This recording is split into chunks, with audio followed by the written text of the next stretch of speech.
Olá pessoal, bem-vindos ao especial Tê Vegano na Copa do Mundo, receita mexicana hoje, México. Hoje vocês vão descobrir que o abacate serve, além de hidratar o cabelo, para ser degustado na forma salgada, que é guacamole. Vamos, arriba, arriba, arriba! Bom, então vamos pegar o abacate, né? Esse aqui é um abacate grande, por isso nós vamos fazer só metade. Mas depende do tamanho do seu abacate, aí você... O abacate tem que estar maduro, tá? Aí põe a polpa do abacate aqui. Nossa, esse abacate tá tão bonito que dá vontade de comer ele do jeito que tá. A versão mais simples é um pouquinho de sal, põe um pouquinho de pimenta, por favor, e um pouquinho de limão. Aí dá pra gente incrementar.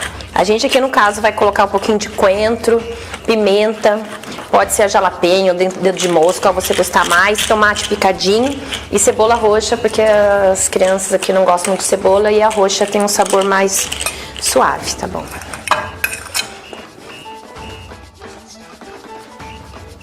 Bom. Chegando. Aí ele levou a colher, que era pra mexer, então a gente vai mexer com o garfo. Cadê a colher?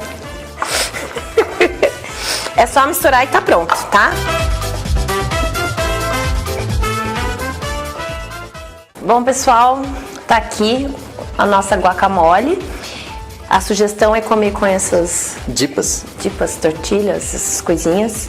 Ou eu como até com pão, aliás, eu como tudo com pão, ou eu até estranha. Ela é bem estranha. Por isso que você me ama. Vamos lá, parte triste, tá? Triste não, alegre. Eu fico triste por comer uma comida gostosa dessa? Isso é uma expressão que se usa no Brasil, conhece? Não. Muito lord inglês, esse meu marido. Parte alegre. Gente, abacate não é só com açúcar e limão. Ele salgado é vida, maravilhoso. É isso aí, né? É. Por hoje é só. Semana que vem tem mais. Ó, amanhã torça pro Brasil nessa Copa pra gente avançar mais ainda.